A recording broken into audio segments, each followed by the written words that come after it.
The most dangerous thing happening in Taiwan right now is not a Chinese missile. It is not an American warship. It is not even a speech. It is a feeling, a slow, spreading feeling, that the old American guarantee does not feel as solid as it used to. That feeling showed itself in three places at once.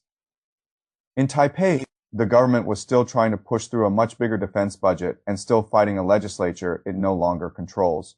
In Beijing, Taiwan's main opposition leader was meeting Xi Jinping in the first visit of its kind in a decade, and in the polling data, more Taiwanese were saying, in one form or another, that they trusted America less than they used to. That is where this story starts. Not with a war map, not with a landing scenario, not with another dramatic warning that China could invade tomorrow. Start instead with an island whose external protector is beginning to feel less emotionally certain at the exact moment the threat next door is becoming more serious. That is the real story. The real story is not that Taiwan has decided to move toward China. The real story is that trust in the American guarantee is thinning, and once that trust starts thinning, every other political line on the island begins to move with it. Defense spending, party conflict, semiconductor strategy, public opinion, relations with Beijing, relations with Washington, everything starts to shift. That is the axis. For decades, the United States did not need to offer Taiwan a perfectly explicit promise in order to anchor Taiwan's strategic psychology. Strategic ambiguity worked not because ambiguity was magical, but because it sat on top of something deeper and more important. It sat on top of a broad feeling that the United States still understood Taiwan mattered, that it would not casually trade the island away. And that whatever uncertainties existed in formal language, the larger direction of American power in Asia still pointed toward Taiwan's survival. That feeling is now weaker. And once that feeling weakens, strategic ambiguity stops looking like disciplined deterrence and starts looking like uncertainty with a price tag. That is what Trump changed. Formally, Trump's rhetorical position is not wildly abnormal. He avoids saying exactly what he would do. He does not like giving away his hand. In one sense, that is a return to the old ambiguity. But politics is never only about official doctrine. It is about tone. It is about sequence. It is about what people feel your priorities are. And Trump has been sending Taiwan a very uncomfortable message. He says Taiwan should spend more on its own defense. He pushes more semiconductor manufacturing into the United States. He talks about Taiwan as if it is not just a partner under threat, but also an economic competitor that took something from America. And he does all of that while still wanting room for larger deal-making with China. Taken one by one, each of those things can be defended, taken together. They create a corrosive question inside Taiwan.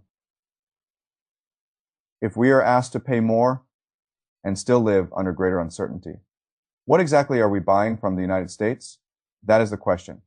Now, hanging over Taiwan's politics, the island is being asked to increase the premium on an insurance policy whose terms feel less emotionally clear.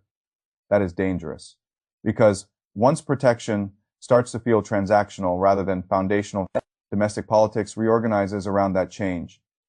The ruling Democratic Progressive Party, the DPP, still believes Taiwan's answer must be more resilience, more defense spending, more preparation, and tighter alignment with Washington. From their point of view, China is pressing harder. Military drills are more frequent, and the only responsible path is to strengthen the island's asymmetric defenses, prove seriousness to the Americans, and harden Taiwan before it is too late. On paper, that argument is straightforward. In politics, it is not. Because the DPP no longer controls the legislature, the opposition KMT is stronger there, and the KMT is making a very different argument. It says that huge new defense budgets are too expensive, too provocative, and not transparent enough. It says that dialogue with China, contact with China, and tension reduction across the strait are not signs of surrender, but practical ways to keep the island safer. That is not a normal budget dispute. It is a struggle over what kind of future feels more survivable. When America no longer feels simple, that is the phrase that matters here. America no longer feels simple. For years, Taiwan could debate methods while still operating inside a fairly stable emotional assumption. Whatever happened in domestic politics, the United States remained the core external anchor. But once Trump's rhetoric makes that anchor feel more conditional, more transactional, and more negotiable, the argument inside Taiwan stops being, how do we best work with America? It becomes something more unsettling. How much should we pay? Sacrifice or provoke when we are less sure of what America would actually do? That is a much harder question. And once that question takes root, the opposition's argument becomes easier to hear, because the KMT does not need to persuade the island that China is harmless. It only needs to persuade people that overcommitting to an uncertain American line may itself be a form of risk. That is why the trip to China mattered so much. A KMT leader meeting Xi Jinping is not just a diplomatic photo opportunity. It is Beijing demonstrating that it is capable of running two strategies at the same time. One strategy is pressure, military drills, hostility to the ruling DPP. Constant reminders that China's patience is not infinite and that the cost of resisting Beijing can continue rising. The other strategy is inducement. Dialogue access, restored flights, open channels, a message to Taiwanese society that confrontation is not the only available future if different people hold more power on the island. That dual track matters enormously because Beijing does not need Taiwan to become pro-China overnight. It only needs Taiwan to become less certain about America. That is enough to widen the island's political split, enough to make defense budgets harder to pass, enough to make huge military spending look less like prudence and more like an expensive gamble, enough to give the KMT a stronger line, enough to make hedging feel rational. That is the real game. Not conversion, not surrender, strategic drift, slow, politically messy, psychologically corrosive drift. And that drift becomes even more powerful when it meets the semiconductor question. Taiwan's chip industry is not just an industry. It is one of the island's deepest strategic arguments. The so-called Silicon Shield is not simply a slogan. It is a belief that Taiwan's central role in global chip supply makes the island too important to be abandoned lightly. The shield is economic, but it is also emotional. It tells Taiwanese society that their importance to the world, and especially to the United States, is not theoretical. It is built into the operating system of the modern economy. Now put yourself in Taiwan's position. Trump says the island should defend itself more seriously. Trump also says the U.S. needs more chip manufacturing at home. Taiwan sees billions of dollars in TSMC investment flowing into the United States. And at the same time, Taiwanese society is becoming less sure that Washington would really come in a war. That combination changes the psychology of the Silicon Shield. It does not destroy it immediately.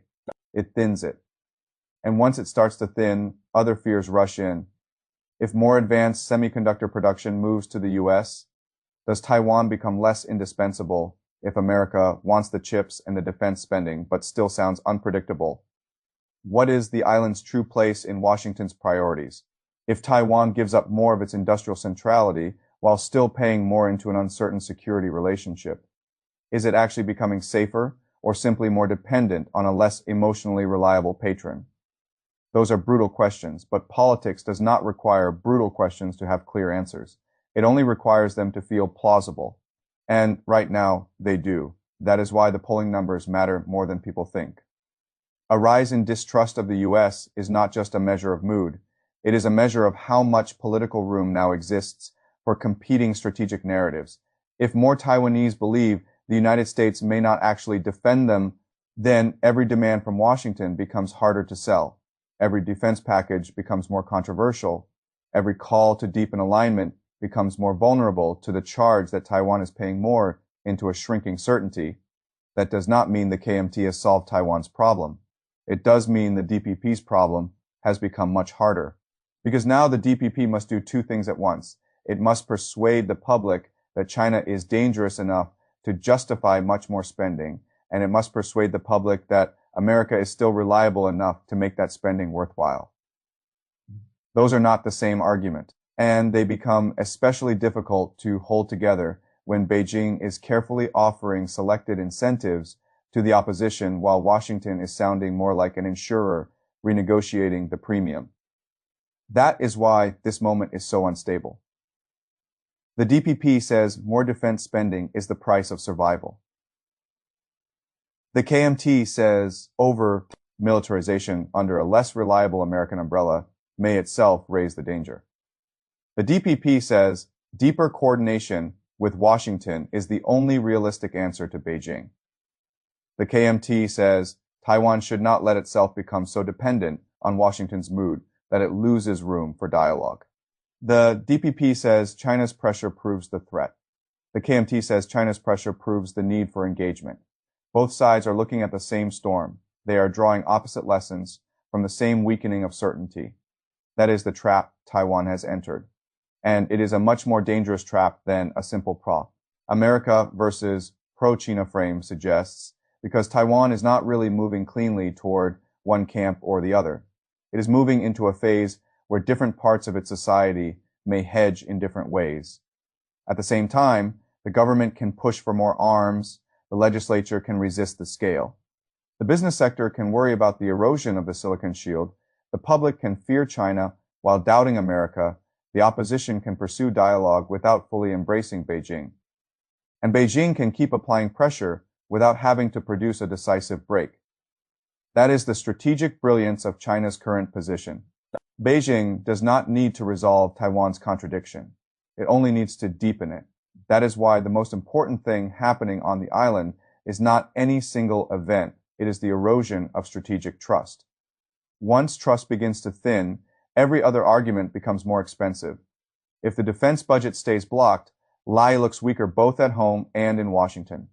If the DPP forces the issue too hard, it risks deepening polarization and helping the opposition say the ruling party is making Taiwan pay too much for too little certainty. If the KMT goes too far toward Beijing, it risks triggering backlash from voters who still fear China intensely. If Washington keeps speaking in a more transactional register, it helps Beijing whether it wants to or not. If Beijing overplays pressure, it can still drive Taiwan back toward a harder deterrence posture. That is the path tree. Every actor has options. Every option carries cost.